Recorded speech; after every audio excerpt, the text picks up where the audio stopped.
بسم اللہ الرحمن الرحیم۔ آج انشاءاللہ تعالی ہم جس موضوع پہ بات کریں گے وہ ایک نیا موضوع ہے، اور اس سے پہلے کہ میں موضوع ڈسکس کروں، پہلے ہم یہ بات کرتے ہیں کہ ہم اکثر مثالوں کے ذریعے بات کیوں کرتے ہیں، یا میٹافورک لینگویج کیا ہوتی ہے، یا قرآن نے بار بار میٹافورک اسٹوریز کے ذریعے بات کیوں کی ہے۔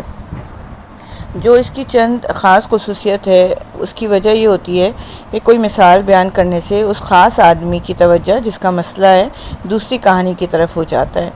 اور اس کی توجہ پھر وہاں پہ موجود جو حل ہوتے ہیں اس کی طرف، یا اس کی جو بھیانک تصویر ہوتی ہے، بھیانک رخ ہوتا ہے، اس کی طرف بھی اس کی نظر جاتی ہے، خود بخود وہ اپنی ذات پہ سوچنا شروع ہو جاتا ہے۔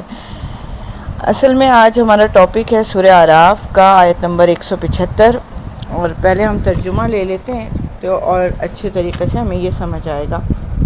بسم اللہ الرحمن الرحیم۔ اور اے محمد صلی اللہ علیہ وسلم، ان کے سامنے اس شخص کا حال بیان کرو جس کو ہم نے اپنی آیات کا علم عطا کیا تھا، مگر وہ ان کی پابندی سے نکل بھاگا۔ آخر کار شیطان اس کے پیچھے پڑ گیا، یہاں تک کہ وہ بھٹکنے والوں میں شامل ہو کے رہا۔ اگر ہم چاہتے تو اسے ان آیاتوں کے ذریعے بلندی فرماتے، مگر وہ تو زمین ہی کی طرف جھک کے رہ گیا اور اپنی خواہش نفس کے پیچھے پڑا رہا۔ لہٰذا اس کی حالت کتے سی ہو گئی کہ اگر تم اس پہ حملہ کرو تب بھی زبان لٹکائے رہے، اور اسے چھوڑ دو تب بھی زبان لٹکائے رہے۔ یہی مثال ہے ان لوگوں کی جو ہماری آیات کو جھٹلاتے ہیں۔ اور آگے اللہ تعالیٰ کہہ رہے ہیں تم یہ حکایت ان کو سناتے رہو، شاید کہ یہ کچھ غور و فکر کریں۔ ان کے بعد اللہ تعالیٰ یہ مثال دینے کے بعد یہ بھی تک بول دیتے ہیں کہ ساء مثلا للقوم، کتنی بری مثال ہے ان لوگوں کے لیے، ان لوگوں کی کذبوا بآیاتنا، جو جھٹلاتے ہیں آیات کو، وانفسہم کانوا یظلمون، اور اپنے ہی نفس پہ ظلم کرتے رہتے ہیں۔ یہ اس کا کانٹیکس ہے جس پہ آج ہم بات کرنے جا رہے ہیں۔ یہاں پہ اللہ تعالیٰ ایک ایسے شخص کا ذکر کر رہے ہیں جو ہے تو ہدایت یافتہ، اس کو آیات کا علم ہے، لیکن اس کے باوجود اس کا رویہ جو ہے بالکل گرا ہوا نچلا رویہ، اور اس کے لیے اللہ تعالیٰ نے ایک کتے کی سی مثال دی ہے۔ پہلے ہم یہ بات کرتے ہیں کہ اس طرح سے کیسے ہوتا ہے۔ لیکن انسان ایک بائی پولر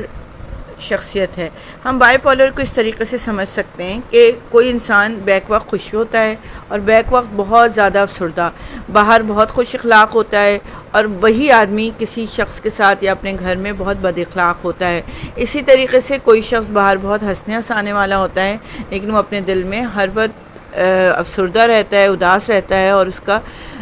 روتا رہتا ہے۔ تو اس طرح کی پرسنالٹیز ہمیں نظر آتی ہے۔ ہم عموماً اس کو اور ڈیول فیسز پرسنالٹیز کو ایک ہی پرسنالٹی سمجھتے ہیں، لیکن یہ بائی نیچر ہی ایسا ہوتا ہے کہ وہ شخص دوہری شخصیت کا مالک ہوتا ہے، اور اس کی اپنی ایک ذات کی شخصیت میں دو شخصیتیں، دو رخ بن جاتے ہیں، جس کو شاید وہ خود بھی نہیں پہچان پاتا۔ اس طرح کی جو ہے جب ہم دیکھتے ہیں تو مثال اس کے حوالے سے، جب یہ مثال ہمارے قرآن کی گزرتی ہے ہمارے سامنے سے، تو ہم اس بات کو لیتے ہیں کہ مین جو ہوتے ہیں، ایک انسان جو ہے وہ بائی پولر یونٹی، ایک دوہری شخصیت کا ملاپ ہے۔ یہ دوہری شخصیت ہے کیا؟ دوہری شخصیت یقیناً اللہ تعالیٰ فرما رہے ہیں کہ میں نے انسان کی تخلیق جسم اور روح کے ذریعے کی۔ جسم یعنی کہ مٹی کی ضرورت، جسم کی ضرورت اللہ تعالیٰ نے مٹی ہی میں پھیلا دی، اور اللہ تعالیٰ نے تمام ضروریتیں، یعنی کہ مٹی سے انسان کو بنایا، اس کا کھانا زمین میں دے دیا، اس کا پانی زمین میں اتار دیا، اس کی شہوت کے تسکین کے ذریعے زمین میں اتار دیے، اور ہر طرح کی اس کی خواہشات، جو بھی ایک میٹیریل بینگ کے حیثیت سے اس کی نریشنگ کے لیے جو بھی چیزیں ضروری ہوتی ہیں، جو بھی سویلائزیشن کو ارینج کرنا ہوتا ہے، اس کے لیے اللہ تعالیٰ نے سب کچھ دنیا میں موجود ہوتا ہے، غذا سے لے کے سب کچھ۔ لیکن انسان صرف جسم نہیں ہے۔ جب اللہ تعالیٰ نے فرمایا تھا حضرت آدم علیہ السلام کی پیدائش کے وقت فرشتوں سے کہ میں ایک انسان تخلیق کرنے جا رہا ہوں، اس وقت اللہ تعالیٰ جسم بنا چکے تھے، اور فرمایا کہ میں انسان تخلیق کرنے جا رہا ہوں، جب اس میں میں ایک روح پھونک دوں، اپنی روح پھونک دوں، تو تم لوگ اس کے سامنے سجدے میں گر جانا۔ یعنی کہ انسان جسم اور روح کا جب ملاپ بن گیا تو اللہ تعالیٰ نے اس کو وہ بلندی عطا کی جس کے ذریعے وہ ملائک بھی اس کو سجدہ کرتے اور اشرف المخلوق بنا دیا۔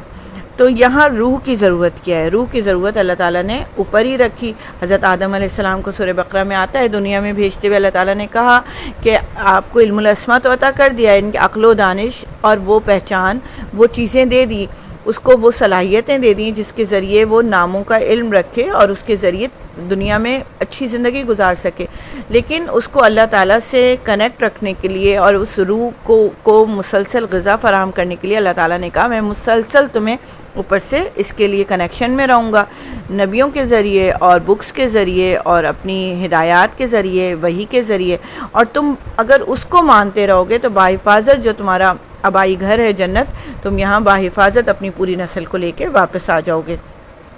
بلکہ میں بڑی ایک دلچسپ بات سن رہی تھی کہ مولانا فاروق خان صاحب فرماتے ہیں کہ انسان در حقیقت ایک روح ہی ہے، اور روح کو رہنے کے لیے چونکہ ایک جگہ چاہیے تھی تو اللہ تعالیٰ نے ایک جسم تخلیق کیا. آپ خود سوچیں، جسم مٹی میں مل جاتا ہے لیکن روحیں علین یا سجین میں زندگی پا رہی ہوتی ہیں، وہ رہتی ہیں، وہ ہمیشہ سے ہیں. اسی لیے جو عہد الست بھی اللہ تعالیٰ نے کیا ہے وہ روحوں سے کیا تھا، اور وہ تمام ارواح جو تھیں انہیں یہ بالکل عہد بالکل یاد ہے. جسم اسے بھلا چکا اور جسم کو وہ یاد نہیں رہتا، لیکن جب بھی آپ دیکھتے ہیں تو وہ اس کو سکون یا تسکین روح کو جو ہے وہ انہی چیزوں میں ملتی ہے جس کے بارے میں وہ وعدہ کر کے اللہ تعالیٰ سے آیا تھا. اس کو ہم ذرا تفصیل سے لیتے ہیں کہ دیکھیں جسم جو ہے انسان کی جو خواہشات نفس ہیں یہ ایک ضروری ہے، اسلام میں رہبانیت نہیں ہے. اللہ تعالیٰ نے انسان کی جسم کی بھی ضرورت کا تمام چیزیں باہم پہنچائیں اور روح کی بھی. اب انسان جب اس کو بیلنس نہیں کر پاتا، اور جب اللہ تعالیٰ نے اگر بالکل ہی اسے روح کی ضرورت اس نے نہیں لی، تب تو ایسا ہوتا ہے کہ وہ بالکل اللہ کو نہیں پہچان پاتا اور وہ بالکل اپنی جسمانی خواہشات میں لگ جاتا ہے. اللہ تعالیٰ اس کو تو بالکل کہتے ہیں کہ وہ دوسری طرف نکل گیا ہے، ضالین ہو گیا ہے. لیکن جس کو روح کی غذا بھی فراہم کر دی گئی، ہدایت بھی مل گئی، ایک ایسا شخص جو قرآن پڑھنے پڑھانے والا ہے، سمجھنے والا ہے، اسلام کا داعی ہے یا اسلام کو بہت اچھے سے سمجھ چکا ہے، اس کے باوجود وہ ایسی چیزیں کر جاتا ہے جو اللہ کے غضب کا شکار بن جائے، جس کی وجہ سے. اور یہ چیزیں کیوں ہوتی ہیں کہ انسان اپنے کھانے پینے یا گھر یا کپڑا اس طرح کی چیزوں میں کھو جاتا ہے، وہ پیٹ کا پجاری بن جاتا ہے. انسان کے اندر کا حیوان یا انسان کے اندر کا کتا، یہ مثال اللہ تعالیٰ دے رہے ہیں. جب دنیا کے بڑے مقصد کو، یعنی کہ جس مقصد کے لیے اللہ تعالیٰ نے انسان کی تخلیق فرمائی تھی، اسے خلیفۃ الارض بنایا تھا، اس مقصد کو وہ سائڈ کر دیتا ہے اور اپنے ایک حیوان جو اللہ تعالیٰ نے ایک حیوانی جسم دیا ہے، جو ایک جانور کی جو خواہشات ہیں وہی جسم میں موجود ہیں، بھوک ہے، شہوت ہے اور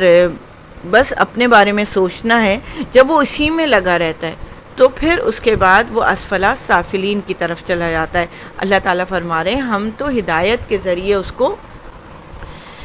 زمین کی طرف، دیکھیں آپ اندھیرا مٹی، فوراً زمین کی طرف جب ہماری نظر جاتی ہے تو نیچے کی طرف جاتی ہے، اور جب روح کی بات کرتے ہیں اور آسمان تو آسمان کی طرف نگاہ جاتی ہے. تو اللہ تعالیٰ فرما رہے ہیں ہم تو اس کو اس کے ذریعے بڑا اونچا مقام، یعنی کہ جو مقام تھا کہ اس کو تو فرشتے سجدہ کر رہے تھے، تمہارا تو گھر جنت تھا اور تمہیں وہیں جانا تھا. ایک اور میں دلچسپ مثال بتاتی ہوں آپ کو. پچھلے دنوں ریسرچ میں پڑھ رہی تھی کہ انہوں نے انسان کو ایلین قرار دیا تھا. انہوں نے کہا انسان جو ہے نا اس دنیا کی مخلوق نہیں ہے، کیونکہ وہ اس دنیا میں اس طرح سے نہیں رہ سکتا جس طرح جو انسان جہاں جو جانور یا جو پرندے جو حشرات الارض جس جگہ کے ہوتے ہیں نا وہ وہاں کے ماحول کے عادی ہوتے ہیں. جیسے پولر بیئر کو کوئی سویٹرز یا جیکٹس کی ضرورت نہیں ہوتی، لیکن عام بلی لے جا کے آپ برف میں چھوڑ دیں تو مر جائے گی چاہے اس کی کھال کیسی بھی ہو، لیکن چونکہ وہ وہاں کا جانور ہے تو وہ وہاں رہ سکتا ہے. تو انسان دنیا کا نہیں ہے، وہ کہیں سے آیا ہوا ہے. یہ ان کی ریسرچ ہے جو اللہ کو یا جنت کو یا ان چیزوں کو نہیں مانتے. وہ کہتے ہیں انسان یہاں کا مخلوق نہیں ہے، وہ کہیں سے آیا ہوا ہے جہاں اسے کوئی الگ قسم کی غذائیں ملتی تھیں، کیونکہ یہاں کی چیزیں گوشت وہ پکائے بغیر نہیں کھا سکتا، وہ را چیزیں نہیں کھا سکتا، وہ یہاں کے موسم برداشت نہیں کر سکتا، اسے کپڑوں کی ضرورت ہے، وہ جو ہے رہائش کے لیے اسے شیلٹر چاہیے، وہ یہاں کی دھوپ نہیں، جیسے جانور پھر رہے ہوتے ہیں نا دھوپ میں. تو یہ انسان یقیناً کہیں اور سے آیا ہے. تو یقیناً ہمارا ایمان ہے کہ انسان جنت کا مکین تھا اور انشاءاللہ جنت میں جائے گا. اب جب روح کو اوپر اٹھانے والی بات ہے تو یہ کس طرح ممکن ہو کہ ہم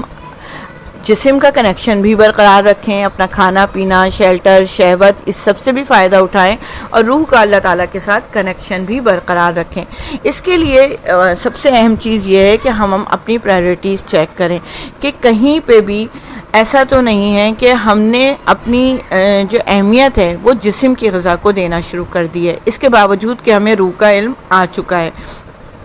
اگر ایسا ہے تو پھر ہمیں سوچنا چاہیے کہ ہم کس طریقے سے اپنی روح کی غذا پہ زیادہ ٹائم صرف کریں، اپنے رویے، اپنی سوچ، اپنے جملے روح کی غذا کے حوالے سے کریں، اور خاص طور پہ ایک ایسا فرد جو ہدایت یافتہ ہو چکا، لالچ، بھوک، کمپٹیشن، یہ چیز دوسرے کے پاس ہے تو میرے پاس کیوں نہیں، یہ کتے کی فطرت ہے کہ وہ کسی کے ہاتھ میں کوئی چیز دیکھتا ہے تو اس پہ بھونکتا ہے، ایک پوری لاش بھی اسے کھانے کو مل جائے تو وہ کسی کو شیئر نہیں کراتا، وہ ہر وقت اپنی شہوت کو چاٹتا رہتا ہے، اس کا پیٹ بھی بھرا ہو تو وہ زبان لٹکائے رہتا ہے، وہ چاہتا ہے کہ مجھے مزید کچھ مل جائے۔ تو یہ والی فطرت انشاءاللہ تعالیٰ انسان کی نہیں ہونی چاہیے، اور تبھی اللہ تعالیٰ کہہ رہے ہیں کہ انشاءاللہ ہدایت کے ذریعے ہم اس کو اوپر اٹھائیں گے۔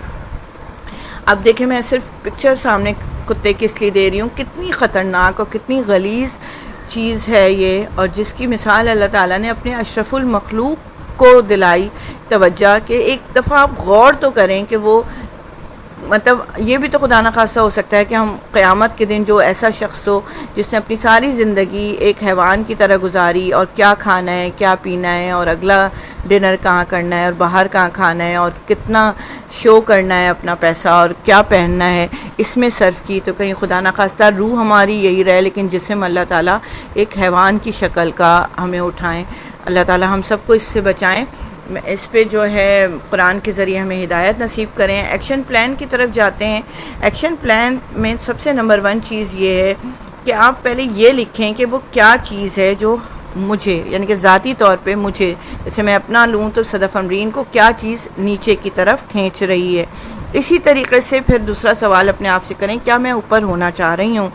اور پھر تیسرا سوال یہ کہ کیا قرآن آپ کو اوپر اٹھانے میں مدد کر رہا ہے؟ کیا قرآن کے علم کے ذریعے آپ ان چیزوں سے دور ہٹ رہے ہیں اور آپ کو لگ رہا ہے کہ آپ اوپر جا سکتے ہیں؟